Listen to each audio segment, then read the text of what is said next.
తాకట్టులో ఉన్న బంగారాన్ని విడిపించి ఆ రోజున్న మార్కెట్ ధర కట్టి మిగిలిన డబ్బును మీకు అందిస్తుంది కొమ్మూరి గోల్డ్. నమస్కారం గురువు గారు. ఆశీర్వచనం నాయన. సార్, కలియుగ వెంకటేశ్వర స్వామి గురించి మన అందరికీ తెలిసిందే. ప్రత్యక్ష దైవం. కలియుగంలో స్వామివారిని ఆరాధిస్తే చాలు ఎటువంటి సమస్యలైనా పటాపంచలు అవుతాయి. అసలు ఆయన అన్నీ చూసుకుంటాడు, ఇంకా మనం ముందు నడవడమే మన పని అన్నట్టుగా చెప్తూ ఉంటాం. మరి చాలామంది సంవత్సరానికి ఒకసారి, సంవత్సరంలో 3-4 సార్లు వెళ్ళే వాళ్ళు కూడా ఉంటారు తిరుపతి. సో చాలామంది హుండీలో వాళ్ళ కోరికలు తీరడానికి డబ్బులు వేస్తూ ఉంటారు. ఇలా డబ్బులు కాకుండా ఒక మనిషికి రకరకాల కోరికలు ఉంటాయి. ఉద్యోగం, ప్రమోషన్ అనో, ఉద్యోగం రావాలనో, లేకపోతే చక్కటి సంతానం అనో, లేకపోతే ఇంకా ఏదైనా వ్యాపారంలో వృద్ధి సాధించాలనో, ఇలా చెప్పుకుంటూ పోతే ఒకటొకటి ఎన్నో ఉంటాయి. స్వామివారి హుండీలో ఏం వేస్తే ఎటువంటి ఫలితం ఉంటుందంటారు? శ్రీ మహాగణాధిపతయ నమ. ఐం మహాసరస్వత్యే నమ. శ్రీ లలితాంబికాదేవియే నమ. స్వామివారి హుండీలో ఎటువంటివి ఏమి వేస్తే మేలు జరుగుతుంది అని ఒక్కసారి మనం ఏమి వేస్తే బాగుంటుంది అనేది ఒక ఆలోచన. ఏమేస్తాము?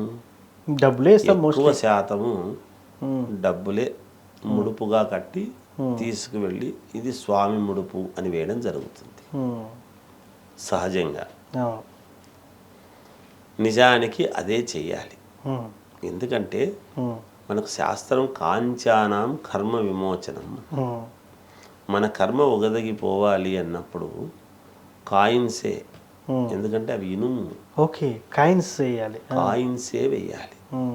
నోట్లు వేస్తూ ఉంటారు. అంటే నోట్లు ఏమిటి అంటే ఎక్కువ ధనం అనేటువంటి భావనతో ఒక 1116లో, 10116లో, 1,00,000 రూపాయలు, 2 లక్షలు, 5 లక్షలు నేను స్వామికి వెయ్యాలి అని అనుకునేటువంటి వాడు తీసుకెళ్ళిపోయి వేస్తుంటాడు. కానీ మనకేం చెప్పినాడు శాస్త్రంలో? అనంతము అని ఎప్పుడు వస్తుంది అంటే 1000 దాటితే ఎంతన్నా కానీ అది అనంతం అన్నాడు. ఒక 1000 దాటితే కనుక 1000 రూపాయలు, 1116 వరకు కాయిన్సే వేయాలి. ఓకే, 1116 దాటిన తర్వాత నోట్లుగా తీసుకుపోయి వేయచ్చు. ఓకే, నోట్లు వేస్తున్నప్పుడు కూడా 1116 కాయిన్స్ అయితే తీసుకొని వేయాలి. ఓకే. అయితే 1116 కంటే ఎక్కువ వేసేటువంటి వాడికి మాత్రమే ఈ నియమము నిజానికి. దానికంటే తక్కువ వేసేటువంటి 516 వేసినా, 316 వేసినా, 100 రూపాయలు వేసినా, 50 రూపాయలు వేసినా, 10 రూపాయలు వేస్తూ ఉన్నా కాయిన్సే వేయచ్చుగా. అవును కదా. దానికి మళ్ళీ నోట్ ఎందుకు? ఎందుకు ఎక్కడ మనము మానవుడు కొంచెం ప్రలోభపడుతున్నాడు అంటే ఇంత కాయిన్లు చిల్లరలు ఎవరు మోసకపోతారు? అవును. నీ పాపాలను ఈ చిల్లర ద్వారా మోసకపోవడానికి నీకు బరువై నోట్లతో అలా వేస్తే 2000 రూపాయల నోట్లు వేస్తే అయిపోయింది కదా అని అనుకుంటుంటే మోక్షం నువ్వు వేసినా రాడు. నువ్వు వేసే విధానములో ఉంది. మరి అలా వేస్తే రానప్పుడు ఎందుకు వేస్తున్నాము అంటే నోటుకు ఎప్పుడు కూడా ఇది ఉండదు. కరెన్సీనే. నోటు డబ్బు కాదా అంటే డబ్బే. కానీ ఇక్కడ కాణి అనేటువంటి పదం నుంచి వచ్చింది. ఆ కాణి అనేటువంటివి పూర్వం వాడేవాళ్ళు. ఎరా కాణి ఉందా అంటే ఆ కాయిన్స్ అవన్నీ కూడా వాటిలో ఏమంటే అది ఇనుము. అది దాని వలన ఉపయోగం మేలవుతుంది. సువర్ణము వేయవచ్చును, వెండి వేయవచ్చును, బంగారం వేయచ్చు, వెండి వేయచ్చు.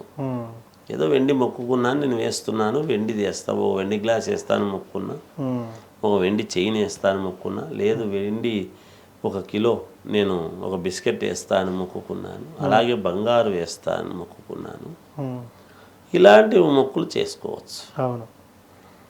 డబ్బుగా వచ్చినప్పుడు మాత్రము నేను ఒక 10,000 రూపాయలు స్వామికి వెయ్యాలి అని అనుకున్నాను అంటే దాంట్లో 9,000 రూపాయల నోట్లు పెట్టుకొని మిగతా 1,000 రూపాయలు మాత్రము కాయిన్సే వెయ్యాలి. వేస్తేనే దానికి ఫలితం పూర్ణత్వం వచ్చేది. ఈ కాయిన్స్ అనేటువంటిది ఎందుకు అంటే ఇవి బరువు మోసకపోవటం, ముడుపులాగా. ఈ ముడిపే కదా దేవుడిది. ఇది మోసకపోతున్నాము అంటే ఈ బరువును దించుకొని రావటం అవుతుంది అక్కడ ఇవి వేసేటప్పటికి. ఓకే. అప్పుడు మనలో ఉండేటువంటి ఇది మనము పోగొట్టుకున్నాము, వచ్చేటప్పటికి తేలిక అవుతున్నాము. అవును. మీరు బాగా గమనించి, పోతున్నప్పుడు బరువుగా తీసుకెళ్తాం అవును సహజంగా. అబ్బా ఈ మూట అంటే దానిపైన మూట బరువుగా భావించకుండా స్వామికి వెయ్యాలి. ఇది స్వామి కోసం, అవును, ఇది స్వామి ముడుపు అని చాలా జాగ్రత్తగా ఎక్కడంటే అక్కడ పెట్టకుండా జాగ్రత్తగా తీసుకెళ్తాం. అవును. ఈ కాయిన్స్ను తీసుకువెళ్ళిపోయి గోవిందా గోవిందా అనేటువంటి ఇదితో ఎప్పుడైతే మనం అక్కడ హుండీలో వేస్తున్నామో అప్పుడు నీవన్నీ కూడా తీసుకుపోయి అక్కడ వేసినట్టు లెక్క. ఓకే. అందుకే బ్రాహ్మణుడికి 116 అంటే 110 రూపాయలు 15 రూపాయలు ఇచ్చి రూపాయి కాయిన్ పెట్టకుండా ఇవ్వరు. అవును. ఎందుకు? బ్రాహ్మణో మమ దేవత అని ఎందుకు అన్నాడు అంటే దేవుడు అని ఎందుకు అంటున్నారు అంటే ఒక దేవుడి దగ్గర మనం హుండీలో ఇవ్వగలము, ఒక బ్రాహ్మణుడికి తాంబూల రూపకముగా ఇచ్చినా పాపం పరిహారం అవుతుంది అని. ఓకే. పాపం పోగొట్టుకుంటున్నాము అని అందుకు ఇస్తున్నారు బ్రాహ్మడికి. అవును.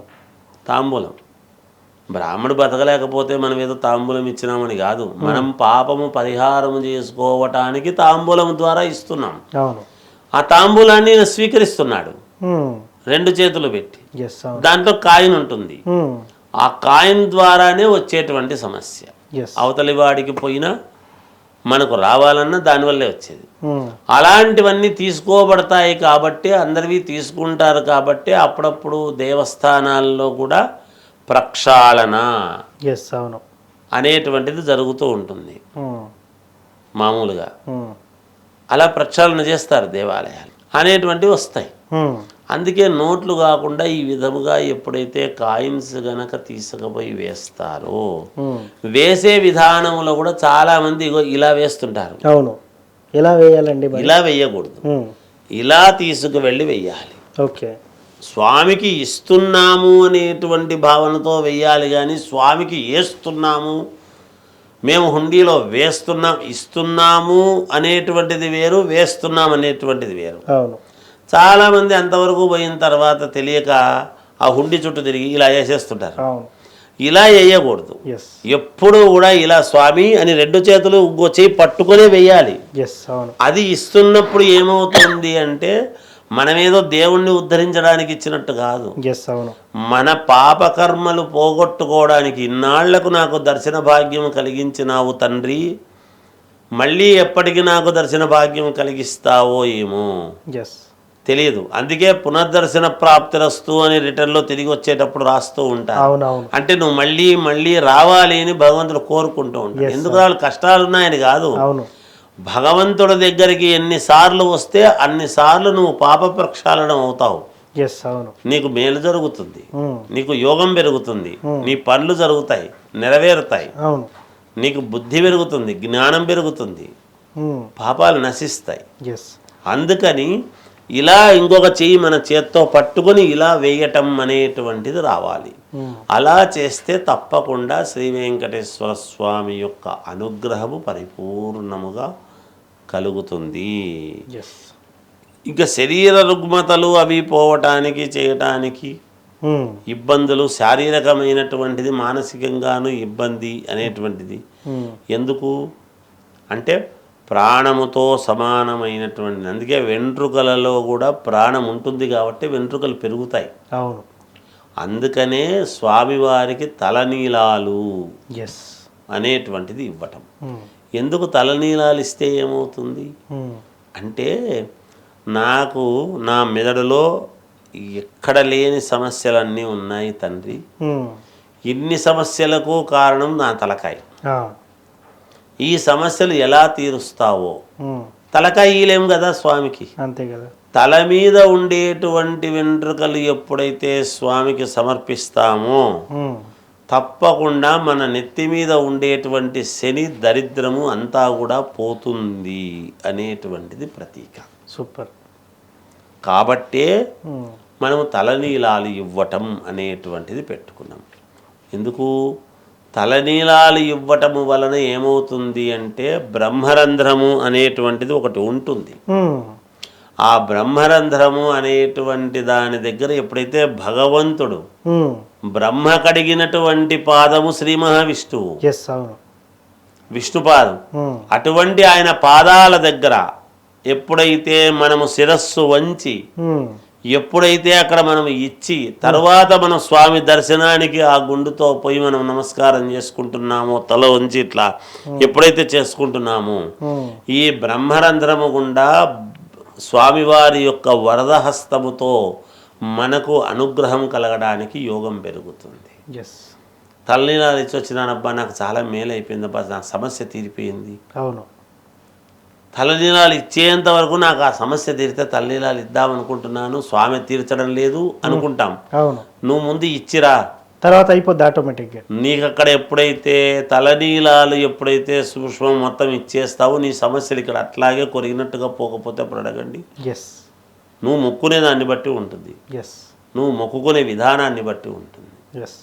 నాకు ఇదైతే నేను తలనీలాలు ఇస్తా అని ఊరికే పెంచి ఇది కాదు అది కాదు అంటే నీకు చిరాకు పెడతాడు. ఇద్దాం అనుకుంటే అయిపోతే ఇద్దాం అనుకుంటున్నాను, భగవంతుడు ఎప్పుడు ఇస్తాడో ఏమో అని చెప్పేసి ఊరికే పెంచుతూ కూర్చుంటే కుదరదు అట్లా. నువ్వు పో, స్వామి నేను తలనీలాలు ఇస్తున్నాను, ఏదో సమస్యగా ఉంది, నాకు అర్థం కావడం లేదు, ఈ సమస్య నువ్వే తీర్చు, నాకెందుకు, నాకేం తలకాయ పట్టగట్టినట్టుగా ఉంది, ఇబ్బందులు ఉన్నాయి అని పోయి ఎప్పుడైతే కూర్చొని అక్కడ తలనీలాలు ఇచ్చేస్తావో నీకు ఇంటికి వచ్చేటప్పటికి నీకు సమస్య ప్రక్షాళన అవుతుంది. తప్పకుండా మీరు అందుకు తలనీలాలు ఇస్తున్నారు. ఇప్పుడు ఏమైంది, తలనీలాలు ఎందుకు ఇస్తున్నామో తెలియదు. నేను ఊరికే కొండకు పోయినా తలనీలాలు ఇచ్చిరా, ఈ తప్పు లేదు. తలనీలాలు ఇవ్వచ్చు, ఇవ్వకూడదు అనేది కాదు, కానీ ఫలానా అని అనుకొని ఇచ్చావనుకో అది నీకు తీరిపోతుంది, సమస్యలు తీరిపోతాయి. అది మనం గుర్తుపెట్టుకోవాల్సి. సో మొత్తానికి తిరుపతి కొండకు వెళ్ళినప్పుడు ముఖ్యంగా ఏం దానం చేయాలి, ఎలా దానం చేయాలి అనేది చాలా చక్కగా వివరించారు. తలనీలాల గురించి కూడా చాలా క్లుప్తంగా వివరించారు మీ మాటల్లో. ధన్యవాదాలు గురువు. జయోస్తు.